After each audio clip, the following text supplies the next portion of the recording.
radi u trećoj.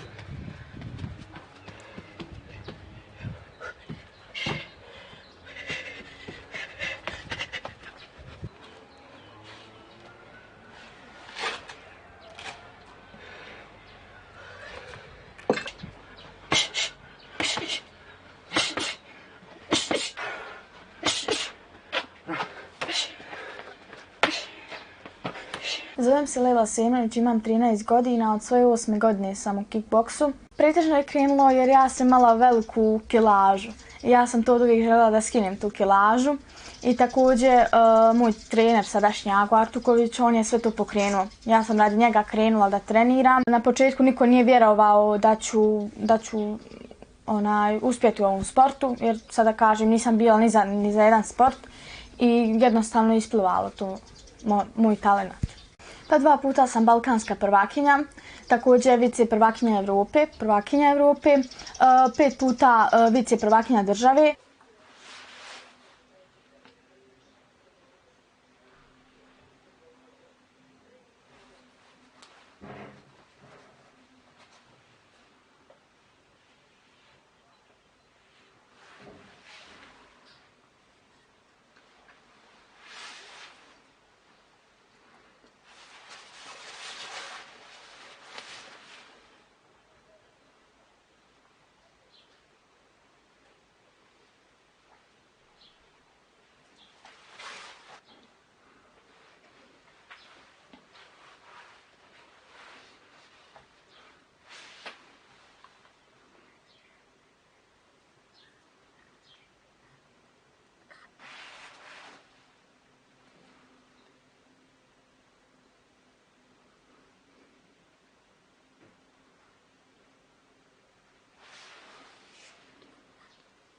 Meni je svaka protivnica mnogo starija jer ja sam još dijete i ne bi se još trebala boriti u kategorijama što se borim, ali eto uspijevam sa svojim talentom.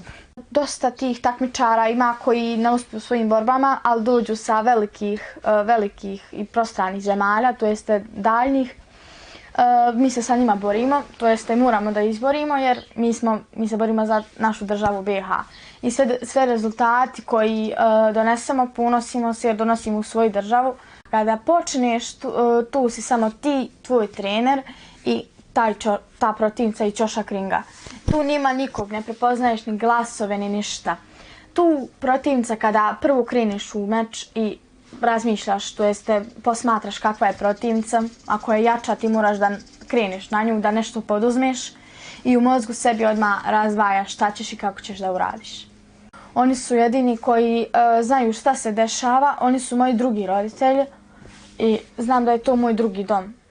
Bukvalno moj prvi dom, da kažem, ovdje samo što spavam, tu provedim sve svoje vrijeme i većinom su treninzi vrlo naporni, što dovodi do ovih rezultata koji sam ostvarila. Nikad nisam bio neki interesant recimo tog sporta, nisam bio neki, da kažem, ona kad se tu učlanila, to je jednostavno tako potekla neka komunikacija između mene i direktora kluba Alije Ugrća.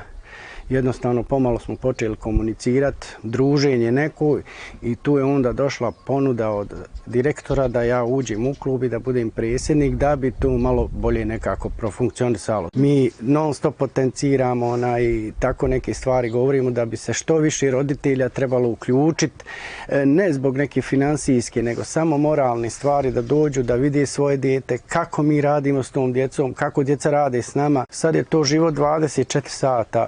Pored mog aktivnog posla, ja sam onda poslije svog radnog vremena prepušten klubu, Leli i normalno svoj djeci u klubu. Najveća mi je satisfakcija Lela, bila u početku. Sad je to prešlo u sve, sad Lele, sve su mi Lele u dvorani, nemamo razlike, funkcionišemo kao tim prilično dobro. Treninzi se mogu uraditi u neka 2-3 kvadrata, tu nema nekog velikog prostora, ti da radiš trbušnjake, da radiš sklekove, da radiš kondiciono trčanje. To su sve treninzi koji ne zahtijevaju puno nekih elemenata, da treba neka sprava, da sve čovjek može raditi. Ljudi su se nekad pripremali, vrhunski borci u ovakvim uslovima, to nije neka nepoznanica i vrhunski borci uspijevali ovako. Mi svi nekad kažemo, nemam vremena za svoje obaveze, a kamoli za te stvari, ali mora se naći i može se naći. Ja spavam, navečer legnem u 10, moje ustajanje u 5. U 5 ustajem, navečer do 10 sati sam poslom i sa svojim dijetom. Otprilike mi je takav radni dan. Moji roditelji, to jest u prvom redu moj otac, je osnovao malu, ali funkcionalnu teretanu ili neke priručne sredstva koja su, održali smo tu da možemo raditi treninge. Imamo dosta svoje opreme koja nam pomaže u trenutnim pripremama. Sada počinjemo pripremama kondicionim snagom kako bi uspjeli da se pripremimo ako bi se održalo svjetsko prvenstvo u Beogradu u 12. mjesecu. Protivnica je imala 17 godina, bila je jako jaka i sve i mnogo je nasrtala na mene. Ja sam se jedva izvukla iz te situacije, ali uspjela sam da je nokautiram čak na kraju. I to mi je bilo jako, ponosna sam na sebe jer sam to uspjela. Ta cura je čak bila išla u srednju školu i to je sam kompleks u glavi. I pored toga željela sam da ne iznevjerim svog trenera i svoje roditelje kao prvo. Voljela bi da postignem da odem na olimpijske igre. To mi je najveći san. Ruki gore.